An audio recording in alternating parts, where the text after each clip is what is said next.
नमस्कार दोस्तों, कैसे हैं आप सब लोग। दोस्तों आज की वीडियो में हम लोग डिस्कस करेंगे 438 और 439। 438 क्या है? Anticipatory bail.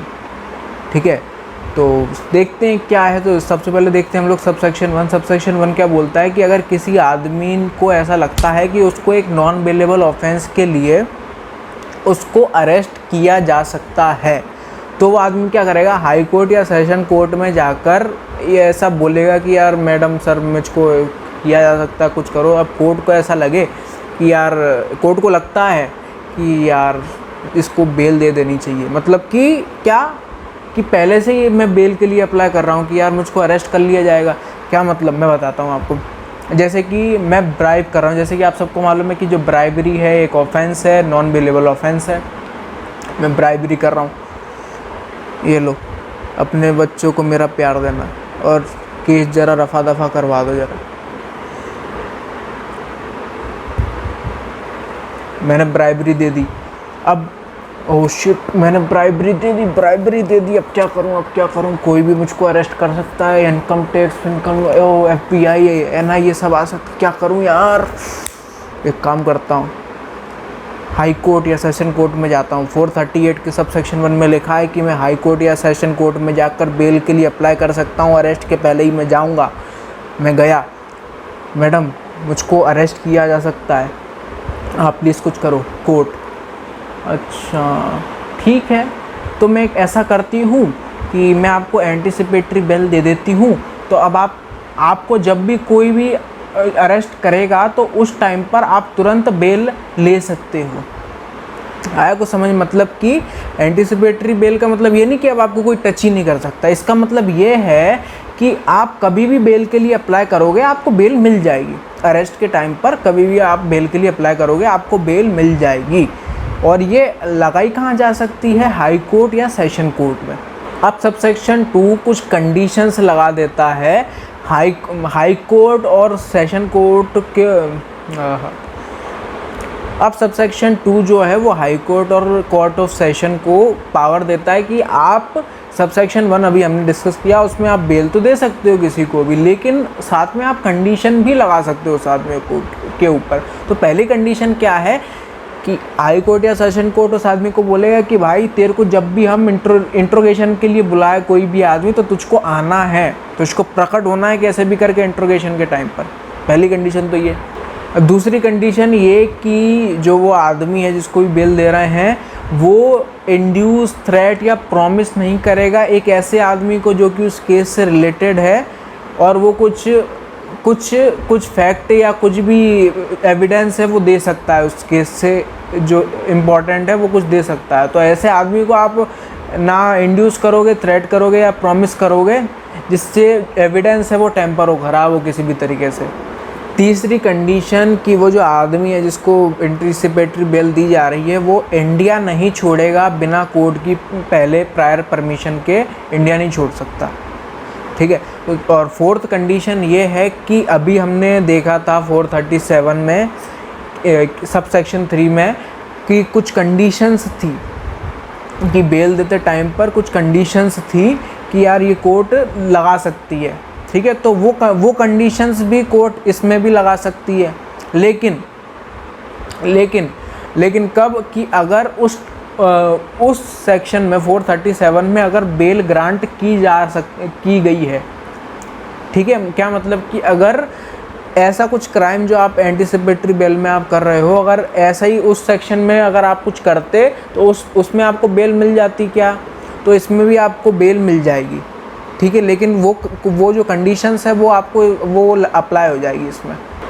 अब सबसेक्शन 3 बात क्या करता है कि एंटीसिपेटरी बेल इशू हो गई पहले से ही, अब बारी आई अरेस्ट की। अरेस्ट हो रहा है किसी आदमी का।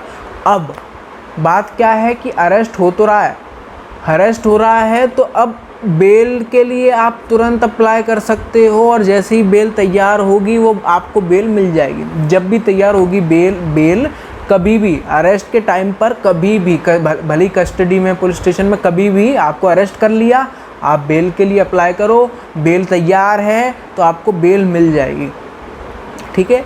और अगर मजिस्ट्रेट को ऐसा लगता है कि हे भगवान, इसको बेल कैसे दे दी हम लोगों ने, ऐसा उसको लगता है तो वो वारंट इशू कर सकता है, लेकिन वो वारंट कैसा होगा? बेलेबल वारंट होगा, वो बेलेबल वारंट होगा। ठीक है, आई बात समझ में कि यार पहले से बेल हो गई शुरू, लेकिन फिर बाद में मजिस्ट्रेट को ऐसा लगता है कि यार इसको कैसे दे दिया हम लोगों ने यार, बाद में उसको कुछ लगता होगा। तो अगर उसको वारंट इशू भी करना है दोबारा से तो बेलेबल वारंट इशू करेगा।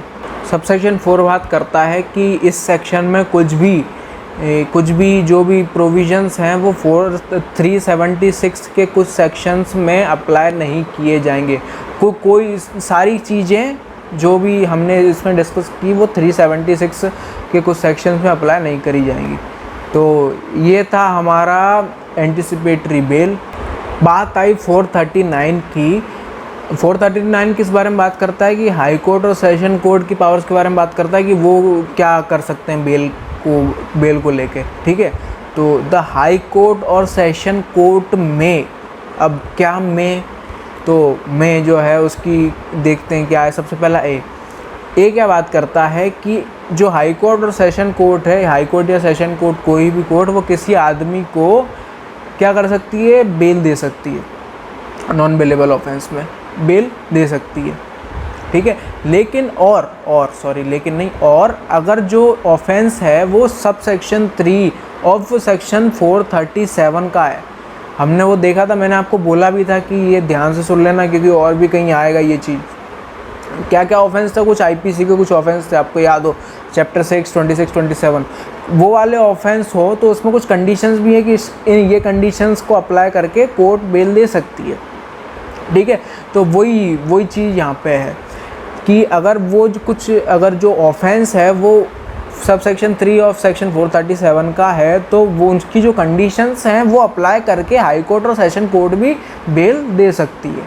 और किसी भी मजिस्ट्रेट ने कोई भी कंडीशन लगाई हो बेल को लेकर, बेल की कैसे दी जाएगी उसकी कुछ कंडीशन लगाई हो कि इस टाइम पर आना, तो उसको मॉडिफाई या चेंज कुछ भी कर सकता है वो कौन? हाई कोर्ट और session court. Provided that high court और सेशन कोर्ट, हाई कोर्ट या सेशन कोर्ट किसी भी एक ऐसे आदमी को बेल देने से पहले, कैसे आदमी को बेल देने से पहले जिसने एक इस तरीके का ऑफेंस किया है जिसकी सुनवाई सिर्फ या तो सेशन कोर्ट में हो सकती है, सिर्फ only tribal bye session court, ऐसा ऑफेंस किया उस आदमी ने, या फिर दूसरा उसने एक ऐसा ऑफेंस किया है जिसकी पनिशमेंट लाइफ इम्प्रिजनमेंट है। कैसा आदमी आ गया आपको समझ में कि ऐसा ऑफेंस किया उसने आदमी ने। ठीक है, ऐसा ऑफेंस करता है वो आदमी, तो फिर उसको बेल देने से पहले, उस आदमी को बेल देने से पहले उसको पहले पब्लिक प्रोसिक्यूटर को एक नोटिस देना पड़ेगा कि भाई मैं बेल दे रहा हूँ, नोटिस देना पड़ेगा। ठीक है, नोटिस वो नहीं, उसकी ज़रूरत नहीं है नोटिस देने की अगर इम्पॉसिबल है नोटिस देना। तो अगर पॉसिबल है नोटिस देना तो आपको नोटिस देना पड़ेगा। इम्पॉसिबल हो गया, इम्पॉसिबल ही हो गया कि यार सुनामी हो गई, बाढ़ हो, कुछ भी जो भी इम्पॉसिबल कंडीशन है, ठीक है, तो ज़रूरत नहीं है नोटिस दे, अदरवाइज़ उसको देना पड़ेगा। और वो जो कंडीशन है इम्पॉसिबल कंडीशन, वो उसको लिखनी पड़ेगी हाई कोर्ट और सेशन कोर्ट को कि इस वजह से हम पब्लिक प्रोसिक्यूटर को नोटिस नहीं दे पाए। अब हाई कोर्ट और सेशन कोर्ट किसी भी एक ऐसे आदमी को बेल देने से पहले जिस आदमी ने 376 के कुछ ऑफेंसेस किए हों, उस आदमी को बेल देने से पहले पब्लिक प्रोसिक्यूटर को नोटिस भेजेगी।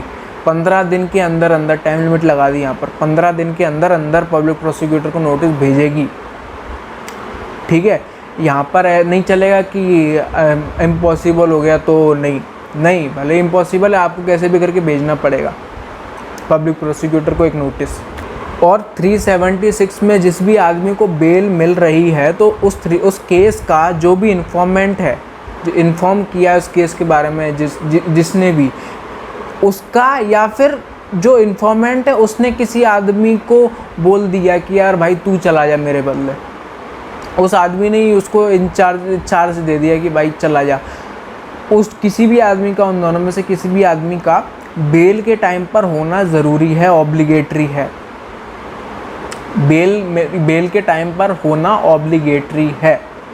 अब सबसेक्शन 2 ये बात करता है कि किसी भी आदमी को इस कोड के अंदर, इस चैप्टर के अंदर किसी भी आदमी को बेल मिली हुई है तो हाई कोर्ट या फिर सेशन कोर्ट उस आदमी को चल बेटा चल कस्टडी में चल, तो कस्टडी में वापस ले सकता है। ठीक है, तो ये बात करता था सबसेक्शन 2 और ये बात करता था हमारा 438 439। उम्मीद करता हूँ आपको समझ में आया होगा। हम फिर मिलेंगे आगे की वीडियोज़ में, तब तक के लिए थैंक यू वेरी मच।